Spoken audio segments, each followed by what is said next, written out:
Hello students, आज के video में मैं आपको क्लास 12 के प्रोबेबिलिटी के बारे में बताने वाला हूँ और ये बहुत ही इंटरेस्टिंग टॉपिक है और बहुत ही आसान है, लेकिन कुछ बच्चे इसको खुद से टफ बना करके अपने आप को मुसीबत में डाल देते हैं, जो कि ऐसा है नहीं। फिर भी यहाँ पे मैं समझाने की पूरी कोशिश करूंगा जिससे आपको अच्छे से समझ में भी आए और चीज़ें आपको क्लियरली अगर समझ में आ जाएगी तो क्वेश्चन को आप आसानी से समझ आ जाएगा। तो क्लास 9 से लेकर के आप लोग प्रोबेबिलिटी को पढ़ते आ रहे हैं। क्लास 9 की जो प्रोबेबिलिटी थी वो अलग, 10th की अलग, 11th की अलग और 12th में आपको जो मिल रहा है वो सबसे पहली चीज यहाँ पे मिलनी है सप्रतिबंध प्रायिकता, जिसको हम इंग्लिश में कंडीशनल प्रोबेबिलिटी कहते हैं। ठीक है, सप्रतिबंध प्रायिकता। और कंडीशनल प्रोबेबिलिटी होती क्या है, मैं ऐसे पहले बता दूं फिर सीधे फार्मूले पे आता हूँ। जैसे कंडीशन दी गई हो कि एक घटना मीन्स दो घटनाएं आपके पास दी गई हैं, उन दोनों घटनाओं में से एक घटना हो चुकी है और दूसरी घटना होने की प्रायिकता यहाँ पे पूछता है, तो इसीलिए इसको कंडीशनल प्रोबेबिलिटी भी कही जाती है, क्योंकि यहाँ पे कंडीशन लगाया जाता है कि आपके पास एक घटना है और दूसरे घटना के घटित होने की प्रायिकता बतानी है। तो इसमें हमको फॉर्मूला क्या मिलता है, पहले तो यहाँ पे हम लिखेंगे सप्रतिबंध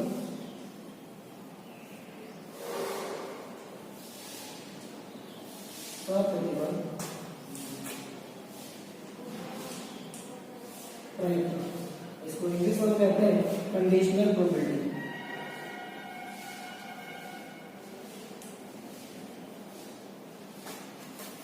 कंडीशनल प्रोबेबिलिटी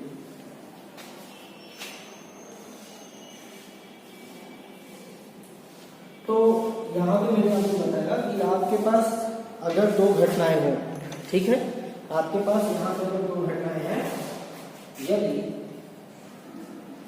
ई तथा एफ दो घटनाएं हो तब अब इन दोनों में से ई और एफ में से किसी एक का भी अगर एक घटना घटित हो गई है, दूसरे को पूछना है तो उसके लिए क्या करना है, यदि ई तथा एफ दो घटनाएं हो और उनमें से कोई एक घटना, हम यहाँ पे ई तथा एफ में से किसी एक को लिख देते हैं, लेकिन फार्मूले के अकॉर्डिंग आपको समझा देता हूँ। अगर ई तथा एफ में से कोई एक घटना घटित हो गई है तो इसके लिए आपको फार्मूले के आधार पर क्या लिखना है, मान लीजिए हो द एफ घटना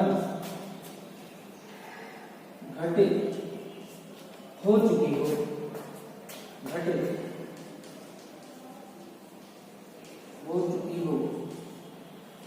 तब घटना ई की घटित होने की प्रायिकता कैसे निकलती है, यहाँ पे ध्यान देंगे। इसका जो फॉर्मूला है, प्रोबेबिलिटी हम निकालते हैं, एक घटना जो घटित हो जाती है उसको हम हमेशा नीचे लिखते हैं, जिसको निकालना है उसको हमेशा ऊपर रखेंगे, इज इक्वल टू यहाँ पे हमको चाहिए प्रोबेबिलिटी ई इंटरसेक्शन एफ। मतलब जो दो घटनाएं हमारे पास हो उन दोनों घटनाओं का एक कॉमन पार्ट होना चाहिए और जो घटना घटित हो चुकी है उसकी जो प्रोबेबिलिटी है वो हम हमेशा नीचे रखेंगे। और यहाँ पे इस चीज का ध्यान देना है कि प्रोबेबिलिटी एफ हमारा कभी भी 0 के बराबर नहीं होगा, क्योंकि 0 हो गया तो फिर कहाँ से ये प्रायिकता रह जाएगी, खत्म हो जाएगा बात। तो ये ध्यान आपको रखना है कि अगर एक घटना घटित हो चुकी है और दूसरी घटना मीन्स कोई भी ई और एफ में से कोई भी हो सकता था, हमने यहाँ पे घटना एफ को घटित होना दिखाया है जिससे इसको बटे में रखा हुआ है, और इसको एक तरीके से और भी लिखते हैं वो देख लेंगे, क्योंकि बुक में मेंशन किया गया है इस तरीके से कि प्रोबेबिलिटी ई और ये वर्टिकल लाइन बना करके है, तो इसका मतलब भी यही है और इसका मतलब भी यही है। और यहाँ इंटरसेक्शन को भी इस तरीके से दिखाते हैं, इसको भी समझ लीजिए। अगर प्रोबेबिलिटी हमको ई इंटरसेक्शन एफ दिया जाता है तो ये किसी बुक में हमको इस तरीके से भी दिया गया है, तो अगर कहीं ऐसा लिखा गया है तो इसमें परेशान होने की कोई जरूरत नहीं है, कुल मिला करके इसी के बारे में बोलता है। तो ये हमारा फार्मूला है, इस फार्मूले को ही यहाँ पे जो पहली चीज है सब प्रतिबंध प्रायिकता, इसके बारे में मैंने आपको बताया। इसके फार्मूले पे जो कुछ क्वेश्चन है, जो एग्जांपल्स है, मैं आपको समझा देता हूँ, उसके बाद बाकी आप ट्राई करने की कोशिश करेंगे। तो यहाँ मैंने जो बताया उसको आप अपने दिमाग में बैठा लीजिए अच्छे से कि कोई दो घटना है, उन दो घटनाओं में से एक घटना घटित हो चुकी है और दूसरी घटना के घटित होने की प्रायिकता पूछी जा रही है। तो हमको जो दोनों कंडीशन दिए जाएंगे उन दोनों कंडीशंस का इंटरसेक्शन निकालेंगे। इंटरसेक्शन निकालने के बाद उसका हम क्या निकालेंगे, प्रायिकता निकालेंगे, और जो घटना घटित हो चुकी है उसकी प्रायिकता में यहाँ पे निकाल करके सॉल्यूशन करेंगे, हमको रिजल्ट मिल जाएगा। ठीक है, इस तरीके से आपके सामने फार्मूला हो गया और इसके ऊपर मैं कुछ एग्जांपल्स आपको समझा देता हूँ। ठीक है, तो देखेंगे एग्जांपल्स।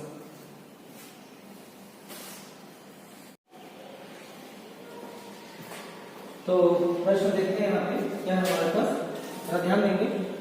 एक परिवार में दो बच्चे हैं। यदि हमें यह ज्ञात हो कि बच्चों में कम से कम एक बच्चा लड़का है, तो दोनों बच्चों के लड़का होने की प्रायिकता क्या होगी, ये हमें पता करना है। तो पहले तो मैं आपको बता दूं कि वो क्वेश्चन आपको 2019 के यूपी बोर्ड के किसी सेट में आ चुका है और 2 नंबर के क्वेश्चन में है। थोड़ा इजी है, ज्यादा टफ है नहीं। बस यहाँ पे आपको जो दिया गया है उसका एक सैंपल स्पेस बनाना पड़ेगा। सैंपल स्पेस मतलब उसकी हमको प्रतिदर्श समष्टि ज्ञात करनी है। तो आपने प्रतिदर्श समष्टि बनाना सीखा हुआ है, उसी के आधार पर आपने प्रतिदर्श समष्टि सबसे पहले हम बनाएंगे। तो अगर जैसे सैंपल स्पेस, हम इसका सोल्यूशन आपको बता रहे हैं। प्रतिदर्श समष्टि जैसे अगर लड़की को हम गर्ल के रूप में और लड़के को हम बॉय के रूप में लिखते हैं, मान लेते हैं, माना लड़का बराबर बी से तथा लड़की बराबर जी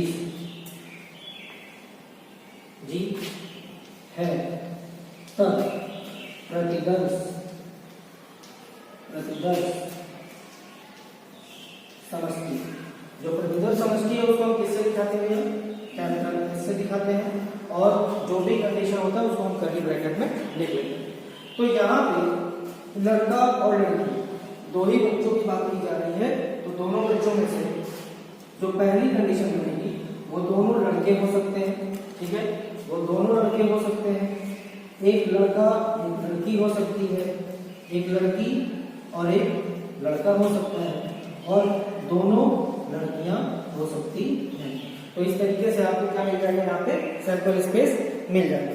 कुछ इस प्रकार से आपको सैंपल स्पेस मिलेगा। तो इसके बाद आपको क्या करना है, यहाँ पे दो कंडीशन मान ली जाएगी। दो कंडीशन क्या है, ई और एफ। जो दोनों कंडीशन मानी जाएगी उन दोनों कंडीशंस में आपको जो कंडीशंस दी गई है कि जैसे अभी फार्मूला इससे पहले बताया कि दो घटनाएं थी, यहाँ पे देखिए दो घटनाओं को बताया। क्या बताया गया घटनाओं को कि यदि यह ज्ञात हो कि बच्चों में कम से कम एक बच्चा लड़का है और दोनों बच्चों के लड़का होने की प्रायिकता क्या होगी। तो दोनों बच्चों के लड़का होने की प्रायिकता में हमारे पास जैसे ध्यान दीजिएगा कि एक घटना जो घटित हो रही है उस घटना में हमको ये दे रखा है कि यह ज्ञात है। यहाँ देखिए क्वेश्चन में बोल रखा है कि यह ज्ञात है कि बच्चों में कम से कम एक बच्चा लड़का है। तो ये घटना हमारे पास घटित हो चुकी है, तो दोनों बच्चों के लड़का होने की संभावना हमको बतानी है। तो यहाँ पे हम इसमें फिर से मान लेंगे, माना ई तथा एफ दो घटनाएं हैं, उसके अनुसार यहाँ पे हम लिखेंगे। ठीक है, तो इसमें हम लिख देते हैं माना ई तथा एफ दो घटनाएं हैं,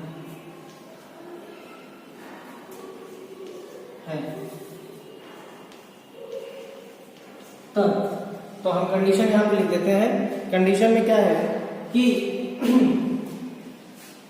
क्योंकि हमको एक पता है तो जो पता है उसको हम यह से दिखा देंगे और जो नहीं पता है उसको ई से दिखा देंगे। तो यहाँ जो नहीं पता उसमें क्या है, दोनों बच्चों के लड़का होने की प्रायिकता में ज्ञात करनी थी। तो ई को हम क्या मान लेंगे भैया, दोनों बच्चे लड़के हैं। लिखेंगे दोनों बच्चे लड़के हैं, और यह को क्या दिखा देंगे कि कम से कम एक बच्चा लड़का है। कम से कम एक बच्चा लड़का है। बच्चों में जहां से लिखा है बच्चों में कम से कम एक बच्चा लड़का है। अब इसके बाद हम ई और एफ से अपनी प्रोबेबिलिटी ज्ञात कर लेंगे और ई और एफ से प्रोबेबिलिटी ज्ञात करने के साथ साथ हम यहाँ पे देखिए, यहाँ पे इसी के बराबर मैं यहाँ पे लिख देता हूँ इसको कि ई के बराबर हमको क्या मिलेगा, दोनों बच्चे लड़के हैं तो दोनों बच्चे लड़कों के लिए अगर ई की बात करें तो ई बराबर हमको क्या मिल रहा है भैया, सिर्फ यहाँ बॉय कि दोनों बच्चे हमारे पास क्या है, लड़के हैं। तो यही दे रखा था कि हमारे पास दोनों बच्चे क्या है, लड़के हैं। तो इन दोनों को यहाँ पे लिख देंगे बॉय ये हो जाएगा। और जो एफ को दिया है कम से कम एक बच्चा लड़का है, कम से कम एक बच्चा लड़का है, तो इसमें हमारे पास देखिए कम से कम एक की बात कर रहे हैं तो इसको छोड़ करके हम इन तीनों को यहाँ पे लिख सकते हैं एफ के बराबर। तो यही एफ के बराबर हम इसको लिख दे रहे हैं, इसको ध्यान से लिख लीजिए। और क्योंकि क्वेश्चन अभी ऊपर हमें सॉल्व करना है, उसको मिटा करके आगे बढ़ेंगे। तो एफ बराबर हमारे पास क्या आएगा, बॉय और बॉय के साथ एक गर्ल, ठीक है, और गर्ल के साथ एक बॉय।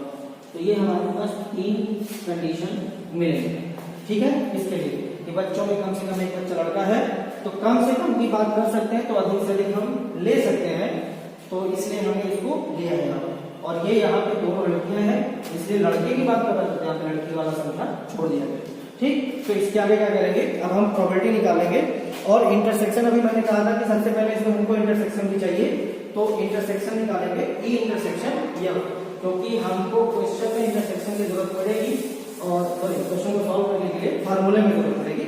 तो ई इंटरसेक्शन क्वेश्चन तो हमने देख लिया है, उसको मिटा दे रहे हैं।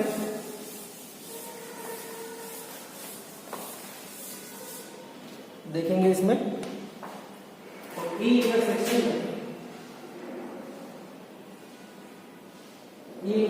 या क्या मिल रहा है, ध्यान देंगे तो दोनों में जो कॉमन मिल रहा है क्या मिल रहा है, सिर्फ एक बॉय और यही हमें मिल रहा है। तो ये हमारा इंटरसेक्शन हो गया बॉय। तो अब हम प्रोबेबिलिटी निकालेंगे, सबकी प्रोबेबिलिटी इस तरीके से करके हम निकालेंगे, काम आसानी से बन जाएगा।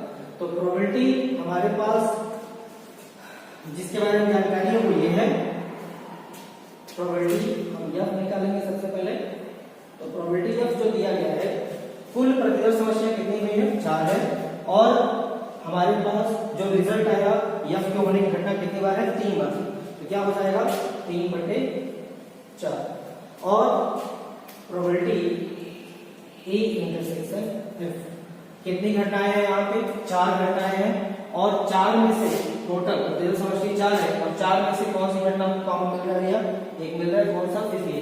तो ये कितना हो जाएगा 1/4। हमको जो निकालना है, क्या निकालना है, अभी फार्मूला मैंने बताया था कि आपको जो घटना घटित हो चुकी है उसको हमेशा नीचे रखेंगे और सॉल्व करके रिजल्ट बनाएंगे। यहाँ पे ये आपको मिलेगा प्रोबेबिलिटी, क्या बताया था, E/F बराबर प्रोबेबिलिटी ई इंटरसेक्शन एफ बटे में प्रोबेबिलिटी ऑफ एफ, यही बताया था। तो अब यहाँ पे सभी मान को लाके रख देंगे। यहाँ का मतलब क्या होगा कि एफ घटित हो चुकी है, ई के घटना के घटित होने की प्रायिकता बतानी है, उसके लिए यही फार्मूला भी मैंने बताया था। और इसी को कंडीशनल,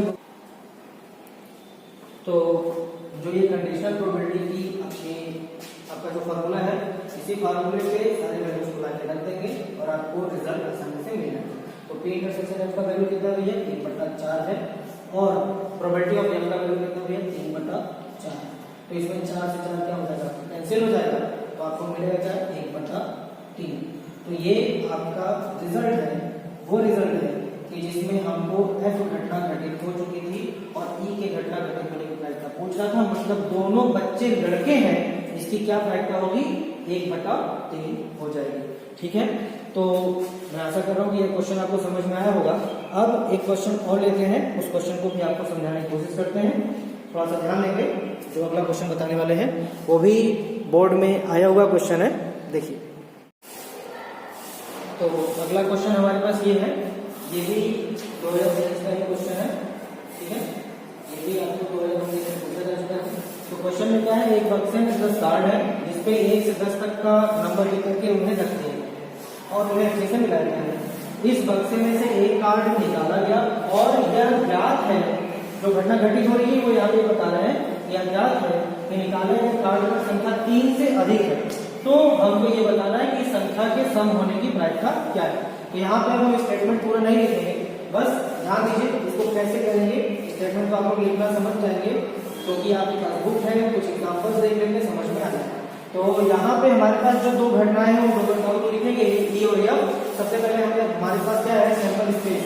यस के लिए क्या है, 1 2 3 4 5 6 7 8 9 10, ये 10 संख्याएं हैं हमारे पास। और इसके बाद जो घटना घटित हो गई है उसको हम यफ मानेंगे और जो घटना घटित नहीं हुई है उसको ई मानेंगे। तो हमको जो निकालना है वो ई के बराबर, ई हमें क्या निकालने के लिए कहा जा रहा है कि संख्या के सम होने की प्रायिकता क्या होगी। तो सम संख्या यहाँ पर कौन कौन सा है, 2 है, 4 है, 6 8 और 10। ये वो संख्याएं हैं जो सम संख्या है और इसी की प्रायिकता निकालनी है क्या होगी। और यफ के लिए क्या है भैया, जो घटना घटित हो चुकी है उसके लिए क्या है हमारे पास, यफ घटना जो घटित हुई है उसमें हमारे पास क्या है, क्या कहा गया है कि वो संख्या 3 से अधिक है। तो 3 से अधिक में कौन है, 4 से लेकर के आगे बढ़ जाएंगे, 4 5 6 7 8 9 और 10। तो ये रहा हमारा क्या, ई और एफ जो घटनाएं हैं। ये घटना जो घटित नहीं हुई है वो ये घटना ई, और जो घटना घटित हो गई है वो घटना यफ है। तो हमको अब सबसे पहला काम क्या करना है कि ई इंटरसेक्शन यफ निकाल लेना है। ई इंटरसेक्शन यफ निकालेंगे और साथ में पहले तो इंटरसेक्शन यफ यहाँ पर निकाल लेते हैं। ई इंटरसेक्शन यफ जो मिलेगा वो क्या मिलेगा, ई इंटरसेक्शन यफ में हमारे पास क्या क्या है, जो इन दोनों में कॉमन, जो इन दोनों में कॉमन है इंटरसेक्शन में, वही हमें निकालना है। जरा ध्यान दीजिए, यहाँ पे भी 4 है, यहाँ पे भी 4 है, तो 4 मिल गया। यहाँ पे भी 6 है, यहाँ पे भी 6 है, तो 6 हो गया। 8 है तो 8 हो गया, और 10 है तो ये हमारे पास आ गया इसका इंटरसेक्शन मतलब कॉमन पार्ट। अब क्या करना है हमको, प्रोबेबिलिटी निकाल लेनी है। इसकी प्रोबेबिलिटी जो घटना घटित हो गई है, प्रोबेबिलिटी ऑफ यफ। यहाँ पे टोटल कितने हैं भैया, 1 2 3 4 5 6 7, टोटल कितने हैं भैया, प्रोबेबिलिटी ऑफ यफ में टोटल कितने हैं, 7 है। तो ये 7 हो जाएगा। तो ये आपके पास 7 बटे कितना है भैया, 10 है, क्योंकि टोटल सैंपल स्पेस कितना था, 10 था, ठीक है। टोटल सैंपल स्पेस आपके पास 10 था। इसके बाद आपको जो घटना घटित हो चुकी है या जो घटना घटित नहीं हुई है जिसको निकालना है, यहाँ पे आपको किसको निकालना है, आपको निकालना है ई के लिए इंटरसेक्शन का हम प्रोबेबिलिटी निकालेंगे। इंटरसेक्शन की प्रोबेबिलिटी कितनी है भैया, यहाँ पे ये आपके पास है probability of E intersection F. ये आपके पास कितना है, 4 है, तो ये कितना हो जाएगा, 4 में से 10। तो अब आपको जो फार्मूला यूज करना है आपको पता है कि आपके पास क्या है, ई को निकालना है, यह घटित हो चुका है, तो इसके लिए आपको क्या लिखते हैं, probability of E intersection F लिखते हैं, बटे में प्रोबेबिलिटी ऑफ एफ लिखते हैं। तो इंटरसेक्शन एफ का वैल्यू कितना है, 4 बटा 10 है, और प्रोबेबिलिटी ऑफ एफ कितना है, 7 बटे 10 है। तो इसमें आपका 10 से 10 क्या होगा, कैंसिल आउट, तो रिजल्ट जो बचेगा कितना बचेगा, 4 बटे 7। तो इस तरीके से आप क्वेश्चंस को बहुत आसानी से सॉल्व कर सकते हैं, ठीक है। तो इसमें दिक्कत नहीं आएगी, थोड़ा सा आपको लैंग्वेज समझना पड़ेगा। होता बहुत आसान सा क्वेश्चन है, टफ चीजें बिल्कुल नहीं है। इसके आगे मैं आपको और कुछ एग्जाम्पल्स और कुछ क्वेश्चंस बताने वाला हूँ, और इसके बाद आपको मैं बेस थ्योरम के साथ साथ प्रोबेबिलिटी का गुणन नियम भी बता दूंगा, ठीक है। चलिए धन्यवाद।